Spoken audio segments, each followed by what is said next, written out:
In the modern world, we are taught to worship net worth. We celebrate the billionaire with a massive portfolio of stocks and a collection of glass towers. But history hides a brutal truth that these spreadsheets won't tell you. Paper wealth is an illusion of safety. Imagine it's late 2026. The global markets have just frozen. Credit lines are cut. Your millions are locked in assets that no one is buying, and the bank just called in your margin. Suddenly, you aren't a millionaire. You are a prisoner of your own portfolio. You have wealth, but you have zero sovereignty. King Solomon, the wealthiest architect of antiquity, operated on a different algorithm. While others reinvested every grain of wheat to expand their borders, Solomon maintained a rigid, non-negotiable pillar, the war chest. He understood that total wealth is meaningless if it isn't mobile wealth. He allocated exactly 33% of his empire's strength into immediate physical liquidity.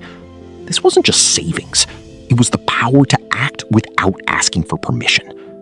In a world of chaos, Solomon remained the only man who was truly free because he was the most liquid man on earth. There is a massive difference between being rich on paper and being financially sovereign. Being rich on paper means you own things that the market says are valuable, until it doesn't.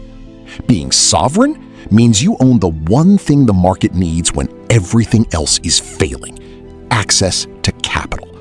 When the 2026 crash hits, the paper rich will be forced to sell their 100-acre estates for pennies on the dollar just to pay their debts. They become victims of the system. But the sovereign, the ones who followed the Solomon Protocol, they become the system's new masters. Liquidity is the only thing that separates a victim from a victor when the blood starts to hit the streets. Before we go deeper into how to build this fortress, I want to test your intuition. Look at the world today. If a total market crash happened tomorrow morning, which would you rather have in your hand? Owning 100 acres of prime land or having $1 million in physical liquid gold? There is no right or wrong answer, only a difference in strategy. Let me know your choice in the comments right now. I'll be jumping in to reply to the most tactical thinkers. Now, let's talk about the dry powder and exactly how Solomon structured his 33% war chest. In military history, dry powder was the difference between a successful siege and a humiliating defeat.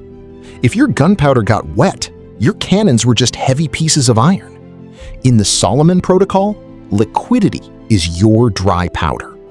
But here is where most people fail. They confuse liquidity with currency.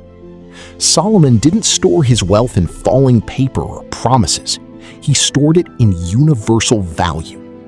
This 33% allocation isn't a stagnant pile of cash rotting away to inflation. It is a highly active, high-readiness tactical reserve. It is the fuel for your next empire-building move.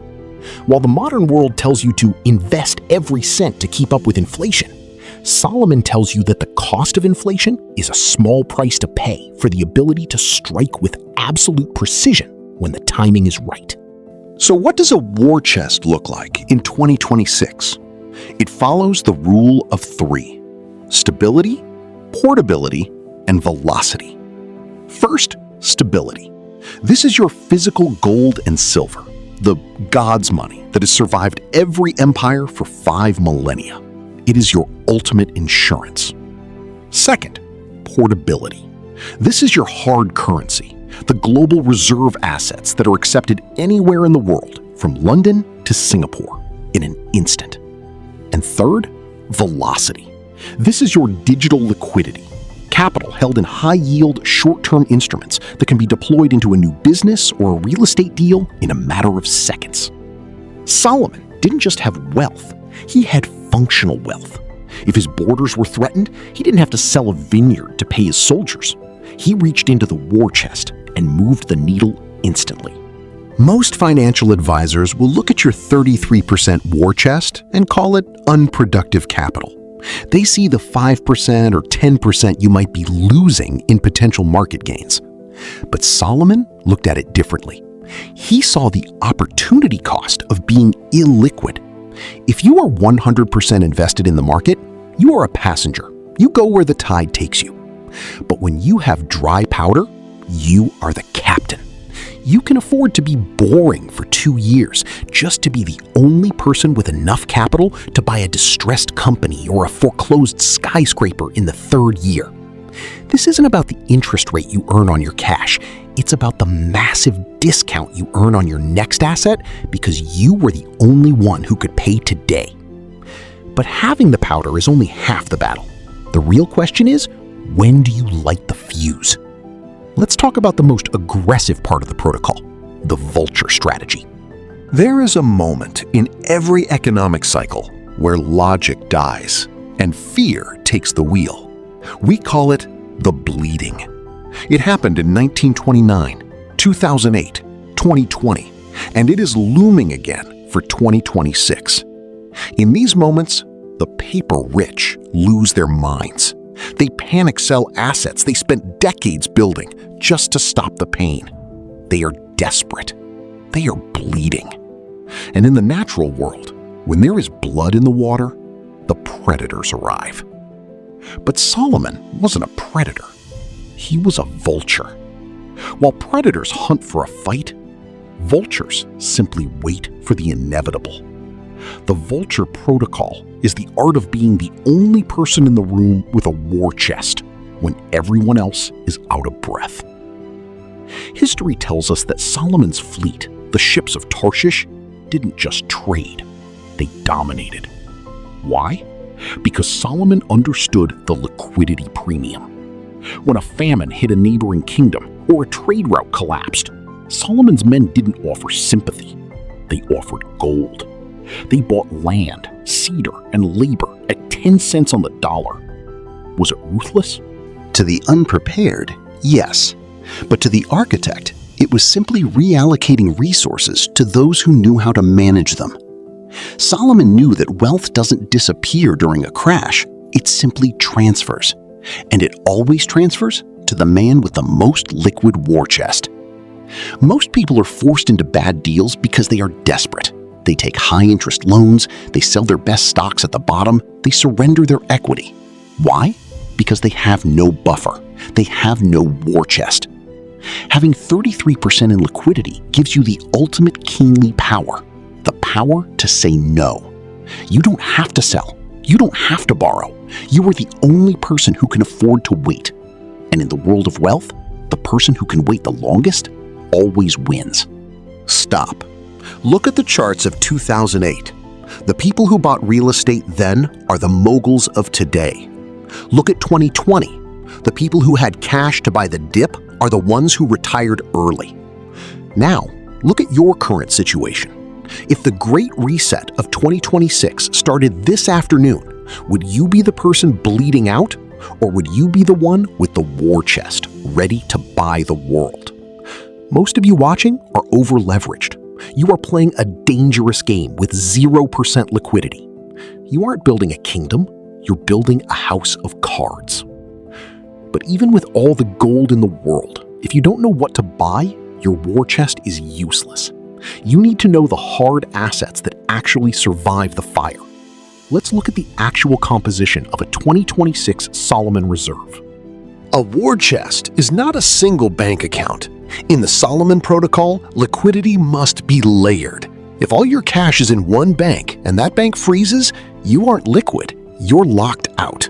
Solomon's wealth was distributed across his kingdom to ensure that no single local crisis could paralyze his power. In 2026, your war chest must be anti-fragile.